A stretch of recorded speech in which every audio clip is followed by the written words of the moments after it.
Trump ने B-2 बम वर्षकों को भेजकर ईरान के समर्थक हूती लड़ाकों को बारूदी डोज देनी शुरू कर दी है। अमेरिका ने हूती लड़ाकों पर बॉम्बर अटैक कर पुतिन की धमकी को हवा में उड़ा दिया है। पुतिन को धमकी दिए हुए कुछ घंटे ही बीते होंगे कि इस बीच ट्रंप ने अपने सबसे विस्फोटक जंगी लड़ाकों से धूम धड़ाका मचा दिया है। यमन में अमेरिका ने बेहिसाब बमबारी की है, वहीं सुपर पावर ने हमले में B-2 बॉम्बर को फ्रंट लाइन पर रखा। एटम बम धमाके करने वाला ये आसमानी फाइटर डिएगो गार्सिया बेस से यमन और ईरान के बॉर्डर तक कोहराम मचा रहा है। स्टेल्थ बम वर्षक कब और कहां धमाका कर तबाही मचा रहा है, इसकी भनक तक न हूती को लग रही है न ही ईरान को। तो क्या पुतिन की चेतावनी को ट्रंप ने हल्के में ले लिया है? क्या रूस का रुतबा खाड़ी युद्ध में ईरान तोड़ डालेगा? ट्रंप क्यों पुतिन को ये तस्वीरें दिखाकर चिढ़ा रहे हैं? B-2 बम वर्षक से हमला करने के बाद ट्रंप इतना क्यों इतरा रहे हैं?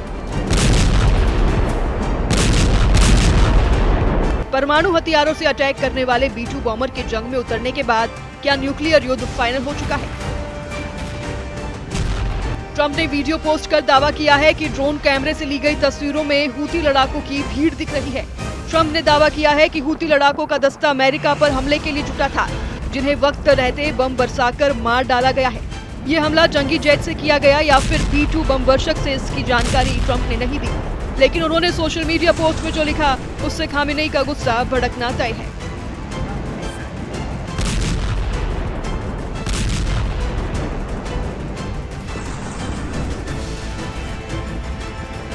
ट्रंप ने हमले के बारे में लिखा है कि ये हूती लड़ाके हमले के लिए जुटे थे। उफ, अब हूती हमला नहीं करेंगे, हमारे जहाजों को फिर कभी नहीं डुबो पाएंगे।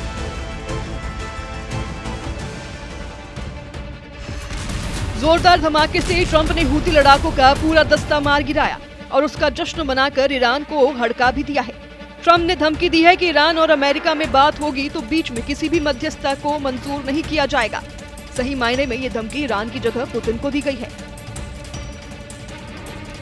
क्योंकि रूस ने ये मैसेज दिया था कि वो ईरान अमेरिका के बीच बात में मध्यस्थता के लिए तैयार है, मगर अब ट्रंप ने रूस को दखल से दूर रहने की हिदायत दे डाली है। ट्रंप ने कहा है कि ईरान अगर सीधी बातचीत करेगा तो बेहतर होगा। किसी मध्यस्थ की बजाय सीधी बात करना ज्यादा असरदार है। किसी मध्यस्थता की जरूरत नहीं है।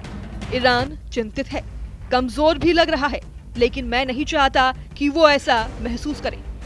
ट्रंप बार बार ईरान को डरा हुआ और कमजोर बताकर एटमी डील करने का प्रेशर बना रहे हैं, जबकि रूस ये होने नहीं देना चाहता। प्रेसिडेंट पुतिन पहले ही क्लियर कर चुके हैं कि ईरान पर हमला हुआ तो रूस युद्ध के लिए मजबूर हो जाएगा। रूस के सख्त रुख देखते हुए भी ट्रंप रुकने को तैयार नहीं है। ट्रंप ने हूती लड़ाकों पर एटम बम गिराने वाले B-2 बम वर्षक से हमले शुरू कर दिए हैं। Defence media website the war zone ने ये जानकारी एक अमेरिकी अधिकारी के हवाले से दी है, मगर ये बात अब तक साफ नहीं कि कितने B-2 बम वर्षकों ने हूती पर हमला किया। फिलहाल डिएगो गार्सिया एयरबेस पर अमेरिका ने 6 B-2 की तैनाती कर रखी है। इसके साथ डिएगो बेस पर आधा दर्जन बोइंग KC-135 प्लेन भी मौजूद हैं। ये तैनाती कितनी बड़ी है, इसे ऐसे समझिए कि अमेरिका ने अपने बम वर्षकों की 30% फोर्स ईरान से युद्ध के लिए उतार दी है।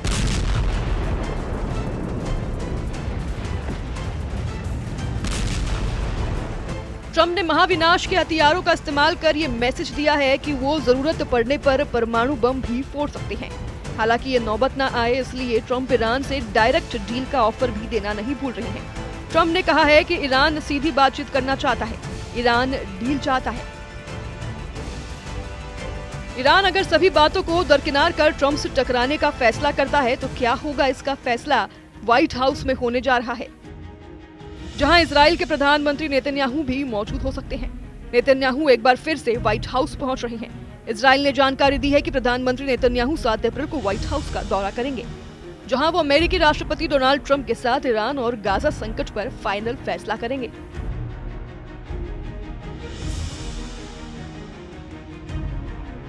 रॉयटर्स ने नेतन्याहू की सरप्राइज विजिट के बारे में बताया है कि ट्रंप ने नेतन्याहू को फोन कॉल कर बुलाया है। ट्रंप ने ये फोन हंगरी में नेतन्याहू की मौजूदगी में किया है, जबकि एक्सियोस न्यूज की रिपोर्ट बताती है कि ट्रंप नेतन्याहू मुलाकात का दिन बदल सकता है। मगर मीटिंग का मुद्दा ईरान से बढ़ता एटमी खतरा ही है। ट्रंप ने कहा है कि उनकी पीएम नेतन्याहू से बात हुई है, वो जल्द अमेरिका आने वाले हैं। हम इजराइल के बारे में बात करेंगे, हम युद्ध संकट का हल चाहते हैं। नेतन्याहू ट्रंप की मुलाकात में मुमकिन है ईरान पर हमले की फाइनल कॉल ले ली जाए। इसकी वजह है सीरिया फ्रंट से इजराइल को मिलने वाली टेंशन है। ईरान से भी ज्यादा आक्रामक हो चुके तुर्की ने इजराइल पर हमले का ऐलान किया है। इजराइल ने सीरिया में कई दिनों से भीषण हमले शुरू कर दिए हैं। तुर्की ने आरोप लगाए हैं कि इजराइल ने उसके सैन्य ठिकानों को भी निशाना बनाया है। इजराइल ने सीरिया में तुर्की की बढ़ती सैन्य तैनाती को सुरक्षा के लिए खतरा मानते हुए जंगी जेट से बमबारी की है। इजराइल के हवाई हमलों में सीरिया में तुर्की के नियंत्रण वाले 3 एयरबेस तबाह हुए हैं, जिससे भड़के तुर्की ने अब पलटवार की चेतावनी दे डाली है। तुर्की के विदेश मंत्री हकान फिदान ने कहा है कि इजराइल एक एक करके उन सभी क्षमताओं को खत्म कर रहा है जिनका इस्तेमाल नया राज्य ISIS और अन्य आतंकवादी खतरों के खिलाफ कर सकता है।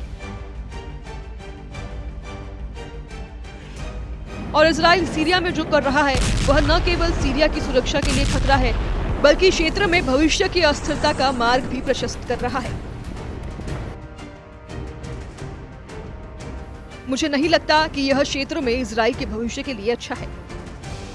तुर्की को जवाब देते हुए इजराइल ने उसे खाड़ी के कई मुल्कों में इजराइल विरोधी साजिश करने के आरोप लगाए हैं। इजराइल के विदेश मंत्री ने तुर्की पर लेबनान से सीरिया तक इजराइल के खिलाफ युद्ध उन्माद भड़काने के आरोप लगाए हैं। इजराइल के विदेश मंत्री गिदोन सार ने कहा है कि तुर्की नकारात्मक भूमिका निभा रहा है।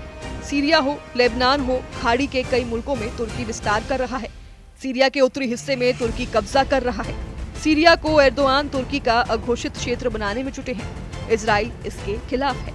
हर गुजरते दिन तुर्की इजराइल में वॉर टेंशन दोगुनी होती जा रही है, जिसे देखते हुए ट्रंप चाहते हैं कि पहले ईरान का हिसाब किया जाए, फिर तुर्की का नंबर आएगा।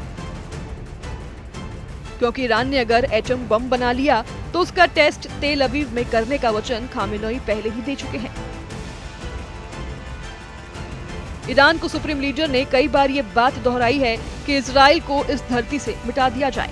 इजराइल को हराने के लिए ईरान को जो हथियार चाहिए वो एटम बम है। ईरान के एटमी प्रोग्राम के पीछे अमेरिका हाथ धोकर पड़ा है। प्रेसिडेंट ट्रंप किसी भी कीमत पर ईरान को एटम बम बनाने से रोकेंगे।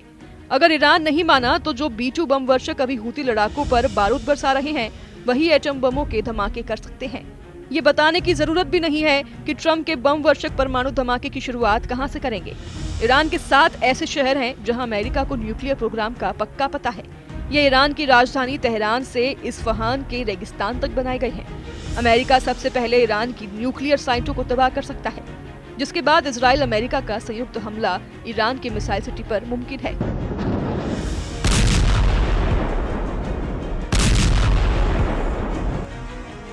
खामेनेई फोर्स को कमजोर करने के बाद रेवोल्यूशनरी आर्मी की सरेंडर की बारी खुद ब खुद आ जाएगी। लेकिन पुतिन ने अगर युद्ध में एंट्री ली तो सारे समीकरण फौरन बदल सकते हैं। रूस के पास अमेरिका से ज्यादा एटम बम है। रूस की मिसाइलों की रेंज दुनिया में सबसे ज्यादा है। रूस के पास दुनिया को डराने वाला फादर ऑफ ऑल बम है।